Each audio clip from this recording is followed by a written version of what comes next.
নমস্কাৰ আজি হৈছে 25 মাৰ্চ অসমৰ লগতে ভাৰতৰ বিভিন্ন প্ৰান্তৰ পৰা আজি সন্ধিয়াৰ কেইবাটা খবৰ আহি পৰিছে আপুনি ৰুইছিল নেকি গছপুলি যদি আপুনি গছপুলি ৰুইছিল তেন্তে আপোনাৰ বাবে এক ভাল খবৰ কিয়নো অহা 1 এপ্ৰিলত লাখপতি বাইদেউলৈ বিহুৰ বৃহৎ উপহাৰ দিব ৰাজ্যৰ মুখ্যমন্ত্ৰী ডক্টৰ হিমন্ত বিশ্ব শৰ্মাই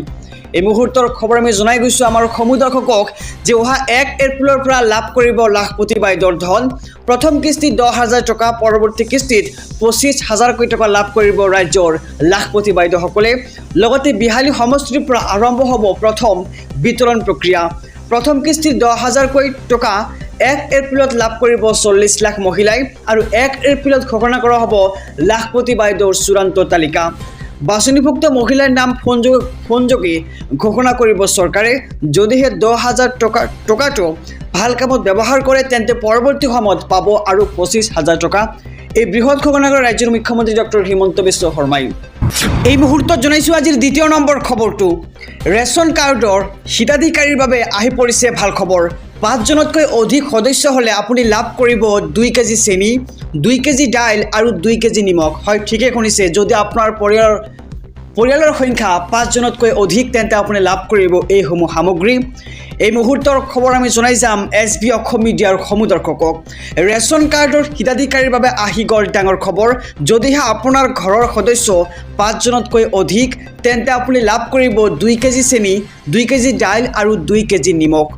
অহা 1 অক্টোবৰৰ পৰা লাভ কৰিব চেনি দাইল আৰু নিমখ বজাৰৰ মূল্যতকৈ 25 টকা কমত লাভ কৰিব আপুনি দাইল ইয়াৰ লগতে বজাৰৰ মূল্যতকৈ 25 টকা কমত লাভ কৰিব আপুনি চেনি তাৰ লগতে বজাৰৰ মূল্যতকৈ 10 টকা কমত লাভ কৰিব আপুনি নিমখ আৰু ৰেচন কাৰ্ডৰ হিতাধিকাৰীসকলৰ বাবে এক ভাল খবৰ বুলি এতিয়া ক'ব লাগিব কিয়নো এতিয়া যদি আপোনাৰ ঘৰত 5 জনতকৈ অধিক সদস্য থাকে তেন্তে আপুনি লাভ কৰিব দাইল চেনি আৰু নিমখ যদিহে আপোনাৰ ঘৰৰ সদস্য 5 জনতকৈ অধিক তেন্তে আপুনি লাভ কৰিব এই সমূহ সামগ্ৰী সমগ্ৰ ভাৰতবাসীৰ বাবে এক ডাঙৰ খবৰ আধাৰ আৰু ভোটাৰ কাৰ্ডক লৈ জৰুৰী নিৰ্দেশনা চৰকাৰৰ এই মুহূৰ্তৰ খবৰ আমি জনাইছো আমাৰ সমুদৰ্শকক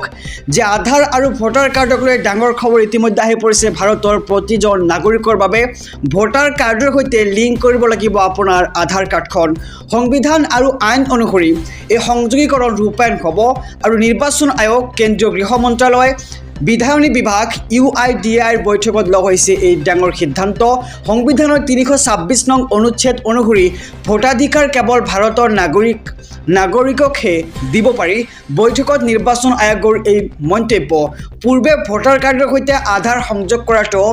বাধ্যতামূলক হোৱা নাছিল আৰু আধাৰ কাৰ্ডে কেৱল এজন ব্যক্তিৰ পৰিচয় প্ৰতিষ্ঠা কৰে এতিয়াৰ পৰা ভোটাৰৰ সৈতে আধাৰ নম্বৰ সংযোগ কৰাটো বাধ্যতামূলক কৰা হৈছে সকলো